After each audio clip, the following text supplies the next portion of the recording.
We've discussed how we compare numbers by using the words less than, equal to, or greater than. Recall that we use the number line to define what we mean by these words. On this number line, we have graphed the numbers -4, -2, 0, and +2. Remember that a number is greater than another number if it is to the right. So anything to the right of a number is greater than the numbers to the left of it. So that means that to the right is positive and to the left is negative. And that tells us that we can look at these points that have been graphed, these numbers that have been graphed on this line, and we can verify that all of these are true inequalities. -4 is going to be less than 0. -2 is going to be less than 0. +2 is going to be greater than a -2. And -4 is going to be less than a +2. Just because of where they're located. If you look, -4 is to the left of the 0, so that makes it less. -2 is to the left of 0, so it's less than 0 also. +2 is to the right of -2, so it's greater than. And -4 is to the left of +2, so it's less than. Now you could rewrite all of these by saying 0 is greater than -4. You just flip it and flip your numbers also. You could say that 0 is greater than -2. You could say that -2 is less than +2, and that +2 is greater than -4. So all of these inequality statements are true, and you can flip them based on which one you're talking about, which one you want to identify.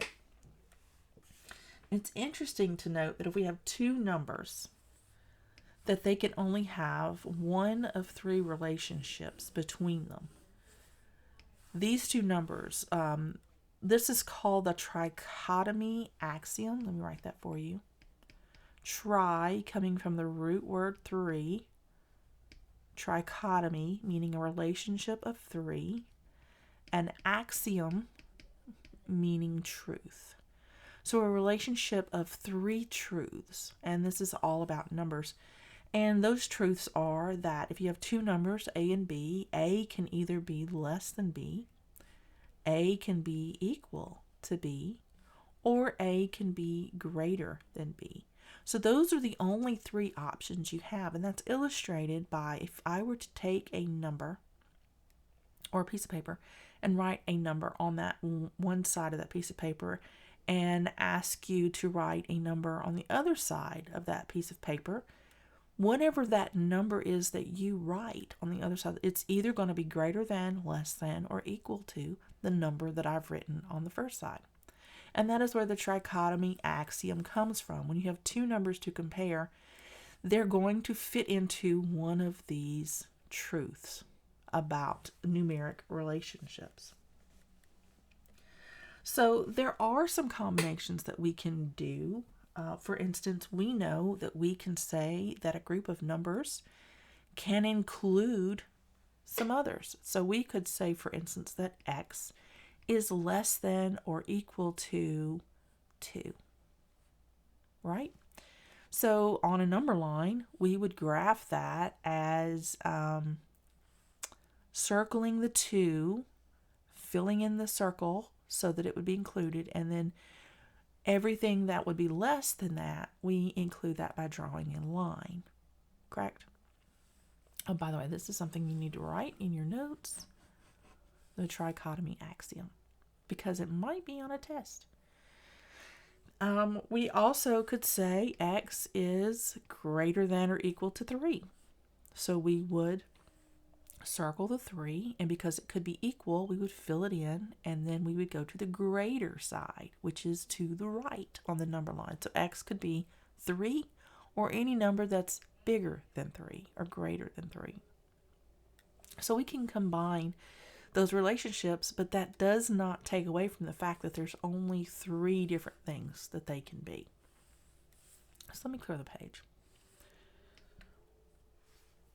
Let's do A, which is 4 is not less than 1. So if we read them left to right, 4 is not less than 1. We could say that's a true statement because it's not. It's greater than 1. If we said 4 is not equal to 2 plus 6, that would be a true statement also, because this would be 8, and 4 is less than 8. So that's a true statement. And then 7 is not greater than or equal to 10. That would also be a true statement. We can negate each of the symbols that we have, less than, greater than, equal to, less than or equal to, greater than or equal to, by drawing a slash through those symbols. And what that literally means, we draw that slash through here, it's not less than, it's not greater than, it's not equal to, it's not less than or equal to, and it's not greater than or equal to. So in solving a problem or graphing a group of numbers on our number line, and when we have a negated equation or inequality, what we have to ask ourselves, okay, if it's not this, then what is it? So let's start by graphing on a number line. This is 89.1. Let's graph x is not less than 2. So the first thing I want to do is draw my little number line. And I want to put some numbers on here. Let's do -3, -2, -1, 0, 1, 2, 3. Let's do 4. Might as well. So how do we undo this so we know what to graph? Here's the easy way, or the method that I use. Put all your symbols in a row. Less than, greater than, equal to. You don't need to write the other two because they're included here in all of these 3 truths. So all you're going to do is whichever one is crossed through here, it's not this one. Okay, so if it's not this one, we cross it out. And whatever remains is the truth.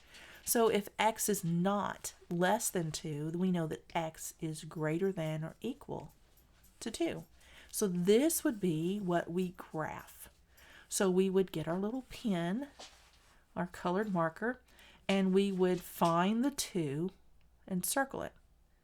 And now we look at this, and if it has that little equal line underneath, we fill that circle in. Because it includes 2, it is equal to 2. Now we look at the greater than or less than, and this is greater than, so it means numbers to the right of 2. So it's equal to 2, but it also is numbers to the right of 2 because they're greater than 2. And that would be how you would graph this negated inequality, by finding out what the unnegated version is and graphing the unnegated version. Okay, so let's look at 89.2 and see if we can graph that. I'm going to draw us another number line.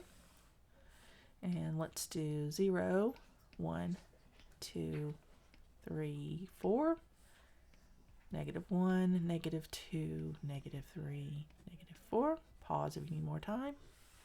And let's look at what the problem says. 89.2 says that they want us to graph x is not greater than or equal to -1.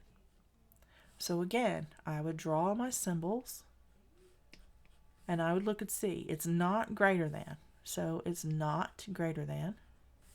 It's not equal to. It's not equal to. So it has to be less than. So I want to graph x is less than -1. So I'm going to circle, let me get a different color here. I'm going to circle -1. And it is not equal to -1. It's just less than -1. So I can't fill the circle in to include it. I just have to circle the -1 and go to the left, because everything to the left is going to be less than. And when you make your little arrow on the end, or if you would make your little arrow on the end and it's the same direction as your symbol, if x is on this side, the arrowhead should match up to your symbol. That's a way that you can check yourself on that. All right, so let's look at 89.3. I think we're doing pretty good here. 89.3 says that we want to graph x is not less than 2. So we'll make our symbols greater than, less than, equal to. If x is not less than 2, so we can cross out the less than, then it is greater than or equal to. So the symbol would be greater than or equal to 2. So I'm going to get a different color here for this one. So I'm going to circle my 2. And because it has that equal, x could be 2. We're going to fill it in to include the 2. But x is the other part of x that it could be is greater than. So I'm going to move it to the right to show that it's greater than. And if you'll notice, this arrowhead is the same direction as this greater than sign. And if you ask me, I think that's where they came up with the symbol. It's entirely possible. It's just too big of a coincidence that it matches exactly. So I think that's how it worked out. So that is all you have to do in order to graph a negated inequality. Put your 3 symbols down, and whatever it's not, cross it out. And whatever's left, you put together as the true inequality statement, and that's what you graph. Alrighty, that's all we have for lesson 89. I will see you in lesson 90.